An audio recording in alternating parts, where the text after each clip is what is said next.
Pasiimu volelį, švelniai, atsargiai, popieriaus kryptį sklytes privoluoju. Uždengiam tą trūkstamą vietą japonišku popieriumi, skatilį pasitaisome, pasiėmėm volelį ir privoluojam.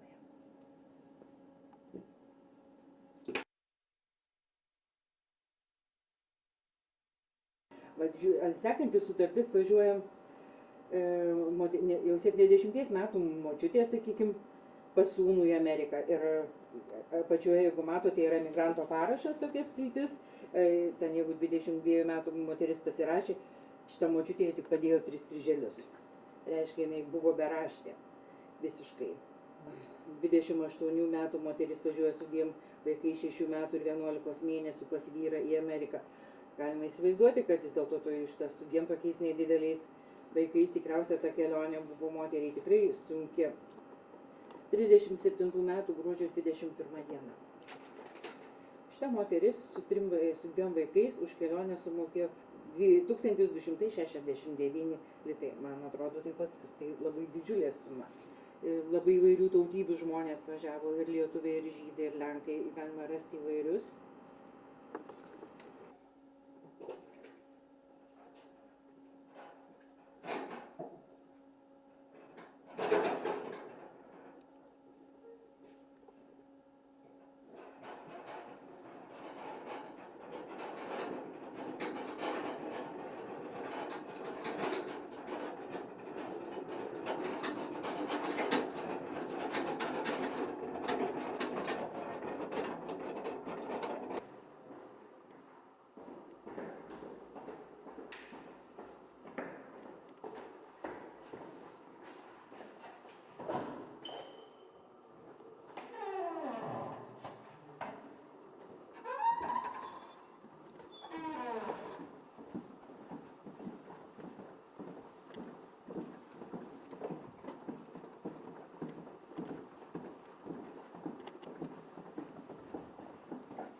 Tiesiog po tos baudžiavos panaikinimo, nors buvo jinai panaikinta, bet žemės kaip po tokios nebuvo.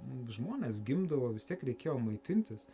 Ta prasme, neturi kaip išgyventi, vargas, sunku. Plus, jeigu tu kalbi vien tik tai lietuvių kalba, o toksai sulenkėjimas didelis, rusinimas prasideda. Ir vargas buvo didelis gyventi Lietuvoje, prasimaitinti sunku ir daugelis pradeda migruoti.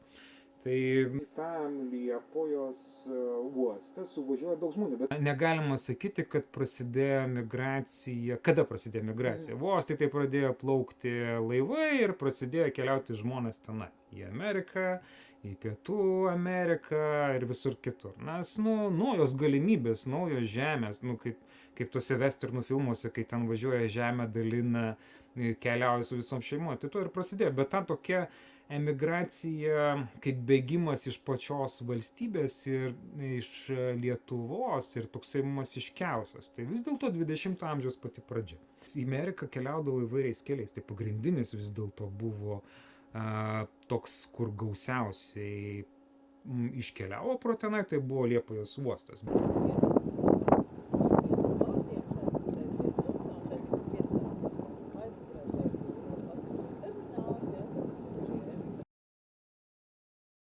Дело в том, что в Америке на тот момент шла большие производства, и также было отменено это рабство, и фактически некому было работать. На плантациях уже негры не хотели, когда им сказать, им уже хватит. Вот. Деваться было некуда, но опять же, вот мигранты, они были дешевая рабочая сила. Они как бы ехали за мечтой, а мечта-то разбивалась. Вот. И да, вот, но опять же, они не сами придумали себе мечту, их вербовали. Кто? Как? Почему? Были судокомпании хотели заработать. Это были большие деньги.